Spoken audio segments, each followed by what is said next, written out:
Hey there, and welcome to the ADK channel. I'm Dave. Unfortunately, there's no Andy or Kirk today. They are unfortunately tied up preparing for another interview with another band that we've got coming up. So they're doing a little bit of research for me. But I'm here with Adam O, the owner, proprietor of the 66 Bar in Cambridge. Welcome to the channel.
How you doing, buddy? Thank you for having me.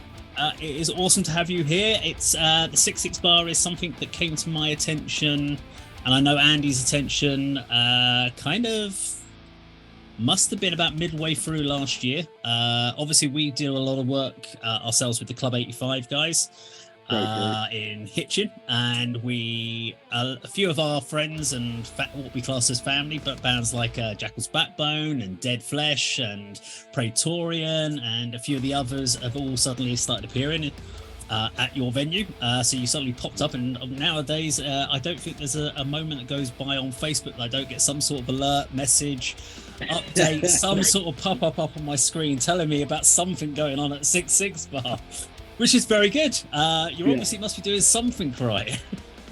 We're constantly in booking mode. I mean, I think I just checked it this morning. I booked 72 bands for this year already. So we're only the second week of January. So yeah, that's one way of doing it, I guess. So let's talk a little bit about the 66 Bar. So it's an entity that I had never heard of until obviously midway through last year. So I've kind of got it down that it came into some form of entity at the end of kind of 2021, but really stepped into its own in 2022. Can you just give us a little bit of a brief history of how the venue kind of came about? Yeah, I mean, it was all coincidence. This was always the plan. We certainly didn't plan on opening a venue straight away. It was only supposed to be a dinky bar somewhere that was rock and roll and all of that. But we were over in Cambridge having dinner and speaking to the people that were there at the time, and the bar was struggling. And I said about this. I said, "Do you want to come in and do a pop-up bar for a bit?" I sort of thought, "Yeah, great. Let's start moving forward." And we've done that for some time with some relative success. It's quite hard to do a rock and metal venue in a vegan restaurant. That was a challenge. Certainly. But then it occurred to me where we were. We were on the foundations of the old boat race in Cambridge, and it all kind of just hit me at once. It felt too much of a coincidence that come across our desk. So it was at that point we thought, let's just jump 5 years ahead of the plan, and let's just go for the venue and go to turn it back into a music venue. And we did, and the rest, as they say, is history. So. Yes. Yeah, it was very coincidental. There was certainly no methodical plan to it. It was, chance. There are so many venues that, I mean, we've just recently lost the Rock Den in Hatfield.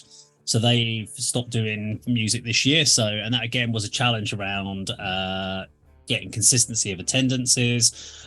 From what I can see from, especially you're either doing something very well on your publicity and marketing and promoting, or you genuinely are having good attendances and people are coming down to watch the bands. And are you getting repeat visitors, people that are coming down to watch one band and then coming back for other bands? Yeah.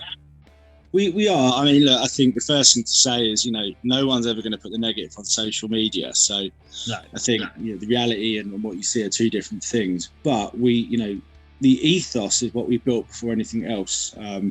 The bar is run by musicians and promoters and people that just generally care about the scene. And I think that's the most important thing. That's why we're getting people coming back, because it's a home, it's a family. Everyone knows each other. They feel safe. And I think we've got that right. So that does help retain customers. And they do. And we have people just checking out bands just because they're on, which is great. That's what we all aim for, right? Yeah. But yeah, I mean, there is a stark reality, ticket sales and pre-sales and all that, they're down. But they have been for years. It's not something we're doing or not doing. So there's still a lot more work to do. But, we've certainly... we can take many positives from the last 6 months, I think. So it's looking positive. So with the obviously you're getting lots of new bands coming through the scenes. Is there any tips specifically for like bands that you're seeing coming through? And this is not necessarily around promoting to get more people to attend the gigs, which we'll talk about in a second, but do's and don'ts for bands that want to play live, because we get a lot of young bands, and I've seen what doing Metal to the Masses out of Club 85 last year, from people turning up without cymbals and like no hardware whatsoever. And I've played in a band where I've had a band come up to me and ask me to borrow my drumsticks, my kick pedals, my snare, and my cymbals, because they had nothing at all. And sitting there going, I can't believe you're actually turning up for a gig with no equipment whatsoever. What would you say are a couple of tips for bands, especially younger bands, wanting to play at your venue to get the most out of their experience? I think the first one, and I say it all the time, is when you're sending an email or anything for a gig, put the work in at that point, because I really won't even acknowledge someone going, hi, can I have a gig? Just won't read it. Like, send me your band, send me your genre, send me your bio, send me what you've done. Just sell yourself. Yeah. Because if you're putting that work in at that point, we know we're going to have a chance doing a gig together. So, I think fundamentally that's sell yourself well at the beginning. And that's the biggest thing for me. And if you do that, odds are, you'll get rebooked and all of that. And it's different for us because, we do set ourselves apart from some venues in that we take full responsibility as promoter. We don't say you need to bring X amount of people to play. We don't do ticket splits, because it's a venue run by promoters. So we all we want the band to do is put that effort in, get your set right, and turn up and play. And if you're playing to 10 people or 10,000 people, just play the show the same way. And that's all we really ask. If you bring 20 mates along, great. But it's always a benefit. Yeah. Yeah. I mean, so this takes us on to the next topic about the challenges that are facing venues, promoters, bands. And I mean, last time I actually played a gig was 10 years ago, and I played for about 8 years I was playing. And this whole issue of attendances for small venues was an issue back then. So this is not something that's new. And back then, for the bigger bands, the cost of tickets to go and see a band like Metallica or Korn was a lot more cost friendly. You could do it. It was feasible. You'd spend £40 for a ticket and it wasn't going to break you. Now you're paying £400 or £500 because of all the silly price markups that you're seeing. So I understand that some people say that the challenge is that people haven't got as much expendable. They have to pay the money for the big gigs. But what do you see as the biggest challenge now around getting those people through the doors from a venue, from a promoter, but also what do bands themselves need to do more of, I guess, to encourage people to come and watch them play?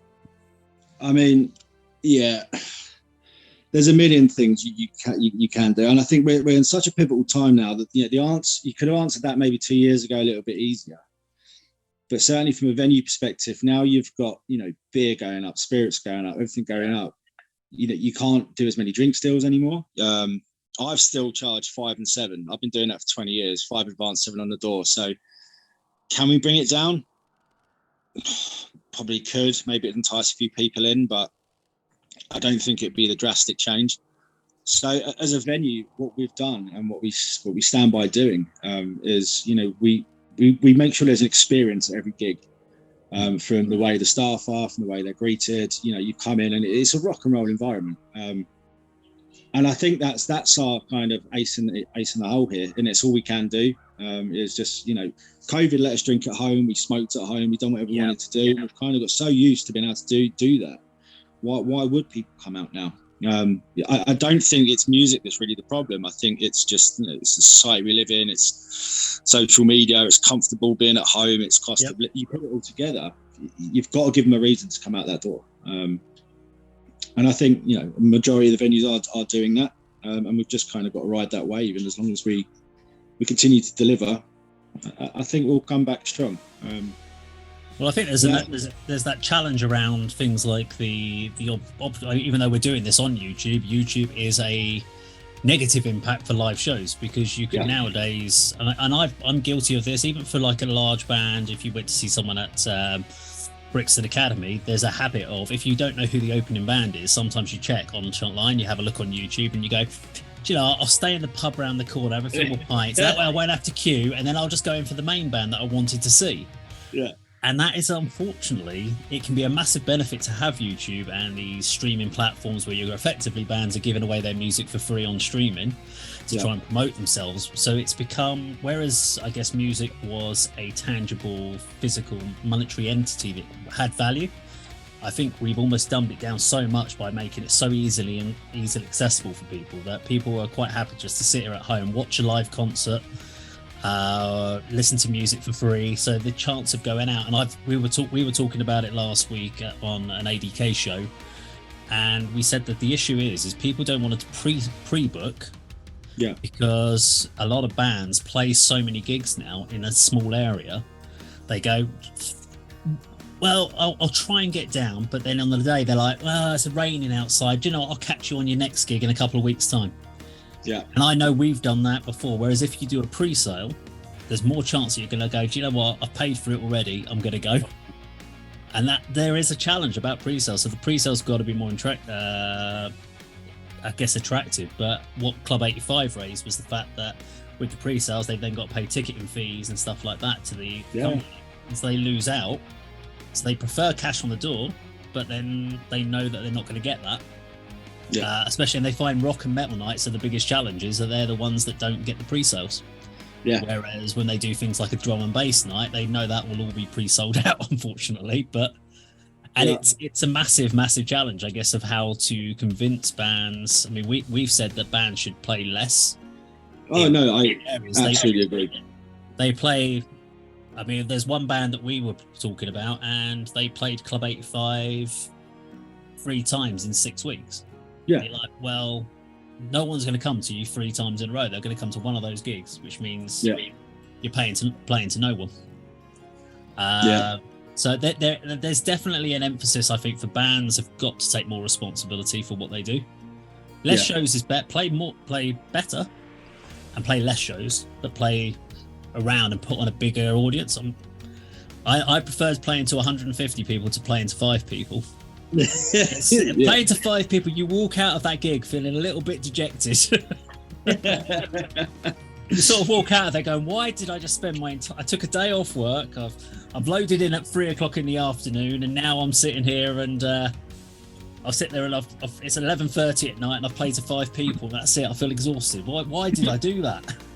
I think gig etiquette is something that's drastically got to be kind of started to be taught to the next generation of artists, because it is that we saw it over there. Like 4, 5, 6, 7, 8, 9, 10 times a year, maybe in the same venue. It's not going to work out that well for anyone. No, it's. I still have people to talk to me about it, and they go on about the idea that we want to get lots of gigs in and gigging and build a following. And I'm like, you're not in the 70s and the 80s. If you were in the 70s and 80s, that's what you did. You built a following on the road, because that was the only chance people ever had to see you. But now Yeah. you've got YouTube, you've got everything else, and you're not utilizing all of the other tools that are available, but you're still trying to do the old 70s and 80s, get out on the road, build a following, which doesn't exist if there's only 5 people and a dog in a pub. No, it doesn't. I mean, we had this conversation with on our first podcast with Oscar, and it's I hate social media, I really do, but it is a tool we've all got to get better with, and we've got to utilize it to our advantages. And we all want to be rock and roll and turn up to gigs and have queue of screaming people outside. It's not the world we live in. They want to try before they buy, so we have to get stronger and bolder, and really kind of use that creative tool that is social media. It's going to be the difference. I think we noticed it. We started doing like Insta squares with the band's track over the top of it. Huge difference pre-sale. So, but I think that's yeah. So, okay, favorite band then of 2022 that came through your venue. That doesn't mean that they were the best band, but the one that made you kind of go, wow, the one that made you drop your jaw and go, damn, that's impressive. There is one, and we've had this conversation loads because we're talking about the 66 award show this year, and there's one that stood out, and they're called Shy, and they're from Hitchin, and they supported Electric Six. They're just really experimental indie. It's got a female front person, right? The support vocalist is also operatic trained singer. And it shouldn't work. It's just the most impressive indie take I've ever seen. It stopped me in my tracks because it's just you see an indie band, you see a rock band, you go through the motions. You kind of feel like they created something new, which in this day and age is rare. So there's not many bands that kind of make me go, oh, hang on a minute. But I'd certainly say one. Yeah, they do. They really do, and they put on a massive show as well. And just 4 very accomplished musicians in different fields that come together to create this beautiful uniqueness. So I'd say them. Excellent. So, what is the plan for 66 Bar for 2023? More gigs. We want to get the venue 7 days a week. That's the ultimate goal. We want music in some way, shape or form, Monday through Sunday. So that's the main focus. We've got a few, we've jumped on the tribute train coming in. We've also got the 66 award show that we're doing later this year. So that's going to be an amalgamation of all the artists over the last year: best rock, best indie, best performance, best metal, and so on. We're also planning on launching the 66 pop-up bar kind of thing. So, if you've got a wedding and you don't want your generic DJ Dave or whatever doing your thing, you can hire our bar and have our rock or metal DJs. And we're going to try and break into that festival circuit as well. Okay. So we can start doing a bit on the side and just cement ourselves in what we're doing. There is a growth plan for us. We want to reopen venues that have closed under the 66. Interesting. We just need to have a really solid year, get the foundations right, and keep on doing what we're doing. But I'd like to, if I can finish a year with 7 days a week, I'll take that as a win this year, I think. Well, fingers crossed for that. Yeah. So the final question, the one that I have no idea what's coming. Yeah. Pantera Reunion. What is your thoughts? Are you for it, against it? What did you think about the Pantera Reunion? You've got to be for it, man. Like that. I know, there's some bands that come out and you think, dude, you should have left it where it was. But I think after the last few years we've had with music, I don't care who it is or what it is, just bring it on, man. Yeah. Music in any way, shape or form is good.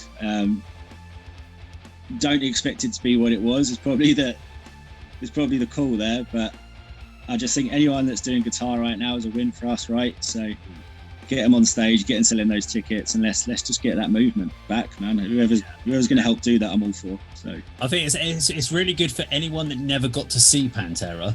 Yeah, it's perfect. People that like Pantera but never got to see them, excellent. People that had seen Pantera, that's a slight problem, because I saw Pantera and I saw this and I was like, I'm disappointed on this. But then they're not the same guys that they were, in the sense that they're a lot older. Phil can't move. He's like fused up, so he can't move around. But his voice Phil's voice is amazing at the moment. He's really recaptured what he had. But yeah, it's one of those ones that it's been hotly debated about. It's very divisive as well. It has divided a lot of people down the middle on this one. People like to be cool, man, and a negative opinion tends to fall into the cool kids category. I think I'm just for guitar music, man. That's all I want to see. It's so much better than Radio 1 pop nonsense going out on tour. If there's any rock metal bands going out and doing these big shows, just that's a win. Excellent. Well, there we go.